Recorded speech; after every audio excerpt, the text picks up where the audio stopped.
আপনারা ইতিমধ্যে সকলেই জানেন যে আমাদের দলের চেয়ারপারসন সাবেক সফল প্রধানমন্ত্রী, যিনি বাংলাদেশের 8 দশকের বেশি সময় ধরে বাংলাদেশের গণতান্ত্রিক রাজনীতিতে যিনি নেতৃত্ব দিয়েছেন এবং সরকার পরিচালনা করেছেন 3বার এবং দীর্ঘ সময় ধরে তিনি গণতান্ত্রিক আন্দোলনে আসলে বেশি নেতৃত্ব দিয়েছেন। তিনি গত 30শে ডিসেম্বর দুনিয়া থেকে তিনি চলে গিয়েছেন। বাংলাদেশ জাতীয়তাবাদী ছাত্র দলের সমস্ত নেতাকর্মীরা গভীরভাবে শোকাহত এবং যেহেতু গত 2 দিন ক্যাম্পাস বন্ধ ছিল, তো আজকে বাংলাদেশ জাতীয়তাবাদী ছাত্র দলের উদ্যোগে ঢাকা বিশ্ববিদ্যালয়ের আজকে এখানে একটি শোক বই রাখা হয়েছে। এটি এই জন্যই রাখা হয়েছে যে দীর্ঘ আন্দোলন সংগ্রামের বাহিরে বাংলাদেশ জাতীয়তাবাদী দলের চেয়ারপারসন দেশনেত্রী বেগম খালেদা জিয়া বাংলাদেশের শিক্ষাঙ্গনে উনি অপরিসীম ভূমিকা রেখেছেন। বিশেষ করে নারী শিক্ষার্থীদেরকে আরও কীভাবে অগ্রসর করা যায় এবং দেশে বিদেশে নারী শিক্ষার যে অগ্রগতি সেটি দেশনেত্রী বেগম খালেদা জিয়া দেখিয়েছেন। এটি শুধু বাংলাদেশে তিনি এটি করে দেখাননি, বরং বাংলাদেশ থেকে অনুপ্রাণিত হয়ে বিশ্বের অনেক দেশে নারী শিক্ষাকে আরও কীভাবে অগ্রসর করা যায় সেটি দেশনেত্রী বেগম খালেদা জিয়া দেখিয়েছেন। সুতরাং আমরা আজকে এখানে উপস্থিত হয়েছি দেশনেত্রী বেগম খালেদা জিয়ার প্রতি সাধারণ শিক্ষার্থীদের আসলে কীরকম অনুভূতি থাকে, তারা দেশনেত্রী বেগম খালেদা জিয়ার বিষয়ে তাদের চিন্তা ভাবনা অনুভূতিগুলো এখানে লিপিবদ্ধ করবেন।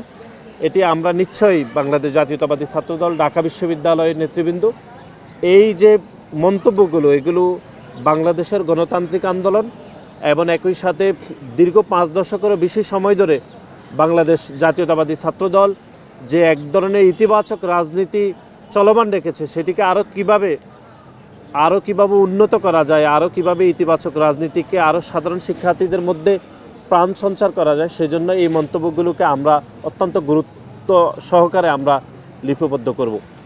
এবং আমরা ইতিমধ্যে আপনারা সকলে অবগত আছেন যে বাংলাদেশের স্বাধীনতা, সার্বভৌমত্ব এবং বাংলাদেশের রাষ্ট্র পরিচালনা ক্ষেত্রে দেশনেত্রী বেগম খালেদা জিয়া যে আপোষহীন ভূমিকা পালন করেছেন, এর বাহিরে আপনারা দেখেছেন যে পররাষ্ট্র নীতির ক্ষেত্রেও তিনি যে বাংলাদেশের সার্বভৌমত্ব যেন একদম উচ্চ মর্যাদায় থাকে, তিনি সেই অপরিসীম ভূমিকা পালন করেছেন।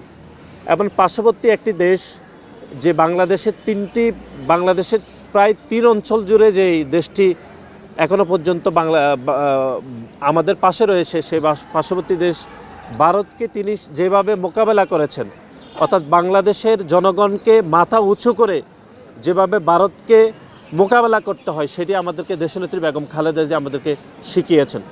সুতরাং সমতার ভিত্তিতে যে পররাষ্ট্রনীতি আগামীর যে কোনো সরকার গ্রহণ করবে সেটি আমাদেরকে দেশনেত্রী বেগম খালেদা জিয়া শিখিয়ে গিয়েছেন।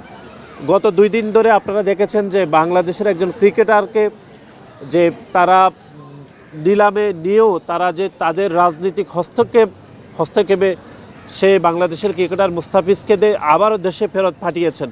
এটি আমি মনে করি বাংলাদেশের স্বাধীনতা, সার্বভৌমত্ব এবং একই সাথে ভারতের যে কট্টরপন্থী যে হিন্দুত্ববাদী যে সংগঠনগুলো রয়েছে তাদের কাছে ভারতের এখনকার যে সরকার, সেই সরকার এক ধরনের মাথা নত করেছে বলে আমাদের মনে হয়। এবং এখনকার যে অন্তর্বর্তীকালীন সরকার রয়েছে, আমি মনে করি এই বিষয়ে সরকারের কঠোর নীতি অবলম্বন করা উচিত এবং এই বিষয়ে তাদের অবস্থান পরিষ্কার করা উচিত। এবং আমি মনে করি এই অন্তর্বর্তীকালীন সরকারের এই বিষয়ে পরিষ্কার বার্তা দেওয়া উচিত বলে আমি মনে করি। পরিশেষে আমি এখানে যারা উপস্থিত হয়েছেন তাদের সকলের প্রতি আমি কৃতজ্ঞতা জানাচ্ছি এবং ঢাকা বিশ্ববিদ্যালয়ের শিক্ষার্থীরা সবসময় বাংলাদেশ জাতীয়তাবাদী ছাত্র দলের নিকটজন ছিলেন এবং দেশনেত্রী বেগম খালেদা জিয়া সবসময় ঢাকা বিশ্ববিদ্যালয়কে আলাদাভাবে তিনি গ্রহণ করতেন। আমি বিশ্বাস করি ঢাকা বিশ্ববিদ্যালয়ের শিক্ষার্থীরা তাদের মন্তব্যগুলো দেশনেত্রী বেগম খালেদা জিয়ার বিষয়ে এখানে লিপিবদ্ধ করবেন, সেগুলো ভবিষ্যতে আমরা আমাদের দৈনন্দিন কাজে, আমাদের রাজনৈতিক, সামাজিক, অর্থনৈতিক এবং পররাষ্ট্রনীতির ক্ষেত্রে এগুলো আমরা লিপিবদ্ধ করতে পারবো।